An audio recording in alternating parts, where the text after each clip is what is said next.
We're coming off of God of War 2018. How do you top that?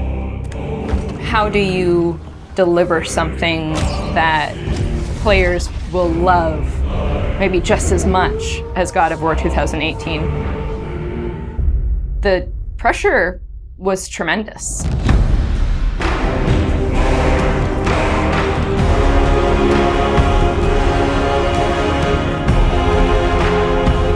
My name is Ariel Angelotti, and I am the senior producer for narrative. My name is Richard Gobert. I'm the story lead for God of War Ragnarok. I'm Jody Kupsko, and I'm the supervising dialogue designer. It's my job to shape the story along with our writing team, our narrative director, and game director. As a producer, it's my job to help build a team to create that content, to own the schedule in realizing that content. I oversee the dialogue production throughout the entire titles. Every line of dialogue that you hear, every human vocalization and effort and grunt, our team touches. So I'm a man now, like you? No. We are not men. We are more than that. The responsibility is far greater. In the story of God of War 2018, we find Kratos seemingly having turned over a new leaf in the Norse lands. He lives a quiet life, hidden in the woods with his wife Faye and their son Atreus. And the story starts with them mourning her death, and we learn that she made a final request before she passed away. She wanted them to spread her ashes from the highest peak in all the 9 realms. He's scared of being a bad father, a bad influence, and as a result, it's made him an absent father. His greatest fear is that he's passed that evil that's inside of him onto his son. You are too quick to temper. You are rash, insubordinate, and out of control. This will not stand. You will honor your mother and abandon this path you have chosen. It is not too late.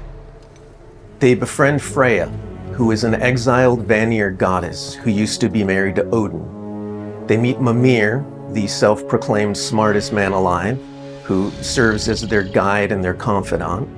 And they meet the Holdra brothers, Brock and Sindri, who are world-class weaponsmiths who end up their main source of upgrades and equipment.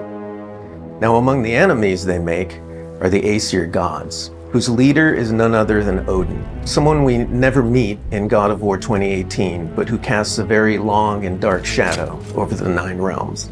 There are consequences to killing a god! Why? How do you know? How do you know? After many adventures, Kratos and Atreus end up fulfilling Mom's wishes, and over the course of that journey, they find out more about each other and about themselves, and finally find a common ground between them. They become the close family unit that Faye hoped that they would become. In God of War Ragnarok, we fast forward a few years, and little Atreus is now a teen, and they're back to hiding out in their home in the woods in Midgard.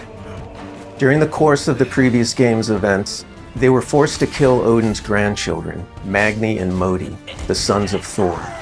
Thor does a lot of the lion's share of Odin's dirty work, and as a consequence, he's a very violent, unstable personality.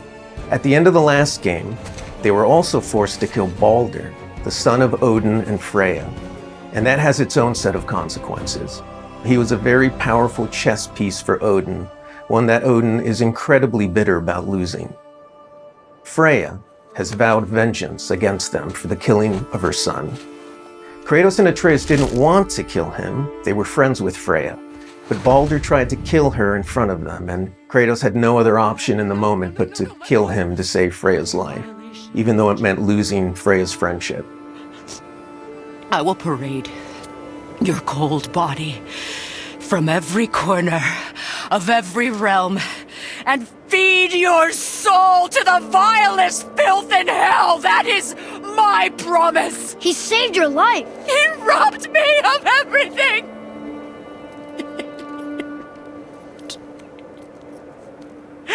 Everything. His death is also foretold to bring about Fimbulwinter, which is a brutal 3-year winter that is then followed by Ragnarok. It's an apocalyptic war between all the Norse gods, the giants, the dwarves, and the elves, and an army of the dead. They're all destined to fight in a battle that basically ends the world. Kratos is understandably worried about his son and what it means for him. You get to go on this journey with how Atreus grows into a young adult and how Kratos grows into his next era in his life, and really see kind of the parent that he's striving to be, but the person he's striving to be. I find that tale so incredibly relatable.